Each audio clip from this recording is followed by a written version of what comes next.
nasanyuka nnyo ng'erinnya lya Muganga ku lya Victoria University ndirabe ku list y'abantu baba appointinze nga ba minister mu government ya President Yoweri Kaguta Museveni.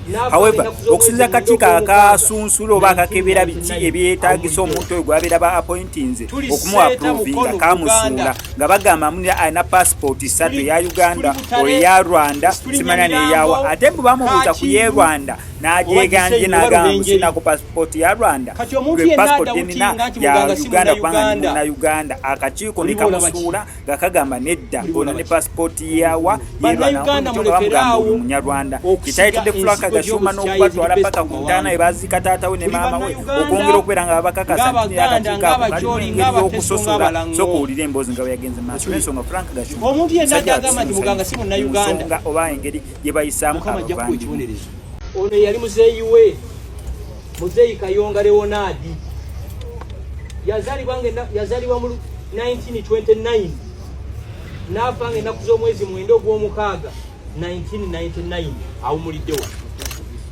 tuli seeta mukono Uganda situli Butale situli Nyamirambo Kakiiru oba Gisenyi oba Ruhengeri kati omuntu yenna adawutinga nti Muganga si munnayuganda olibola baki bannayuganda mulekeraawo okusiga ensigo gy'obuzikyaye ziri best ku mawanga tuli bannayuganda ng'Abaganda ng'Abakyoli ng'Abateso ng'Abalango okiwulira omuntu yenna adagamba nti Muganga si munnayuganda Mukama ajja kuwa ekibonerezo Muganga alwanyisibwa lwa bintu bibiri olw'eggwanga lye ekyokubiri mwerufu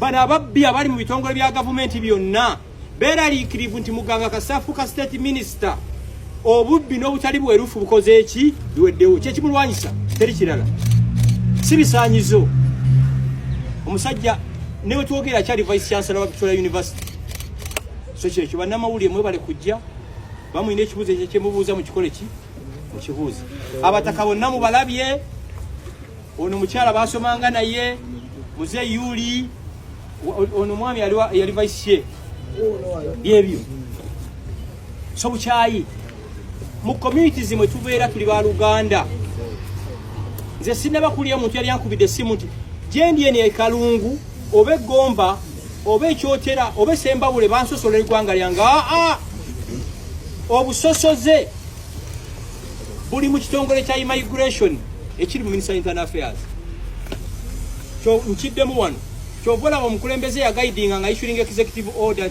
okusala wani munnayuganda si bw'abanene b'e Kampala bw'abataka chairman we Rosa confirming nti Muganga mwana wa kuno mami we yani kasita chairman we Rosa akakasa nti oli munnayuganda diso LC Fidinara DC ngoga passport national IDs ndozo obulimba bwonna obubadde ku social media nti Muganga si munnayuganda bubadde cleared.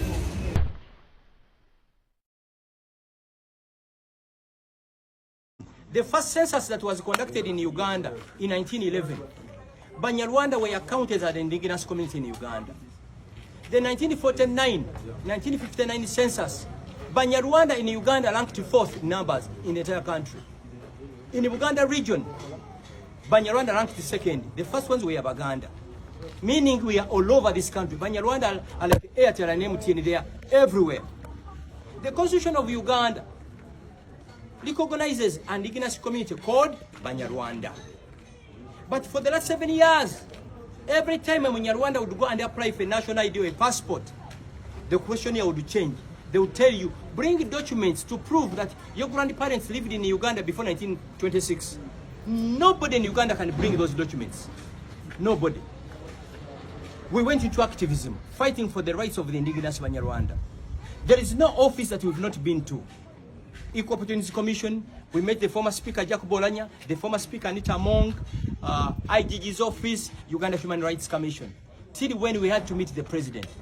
We met the President countless times, and we were telling him that the yardstick officials of NIRA and immigration are using is totally different to the yardstick the Constitution of Uganda talks about. And he ruled and he made an executive order that previously, officials of NIRA and the Ministry of Internal Affairs, they would just look at your appearance your name and your peers, they will tell you, you are not a Ugandan, go back to Rwanda. And the person they are denying a national ID or a passport, these are Ugandans born in Uganda, they have no attachment to a country called Rwanda. The president in his wisdom guided that the powers to determine who is a Ugandan are given to the local officials, the chairman of an LOC. He said that, for example, an applicant called Lawrence Muganga, if you're applying for national ID or a passport, go to SETA, where you hail from. Let the chairman LOC1 confirm that Lawrence Muganga is a son of the late Kayonga. If there's an elder, let an elder confirm it. The moment you have that letter, take it to the LOC3 chairman and Giso. Usually a Giso is a son of an area. Let the Giso confirm what the chairman LOC1 has written. From there, take that letter to the RDC or DISO. Why we are here? We said we cannot hold this press conference or something in Kampala. Let's go to the Bataka to confirm if Muganga is a Ugandan. He's a senior citizen. She's a senior citizen. They grew up with Muganga. He's the chairman. Where is the chairman? He's the chairman of an area. If you are doubting Muganga's nationality or where he belongs, SETA, you don't need a visa to travel to SETA. That's why we are here. Thank you. Yeah, maybe something.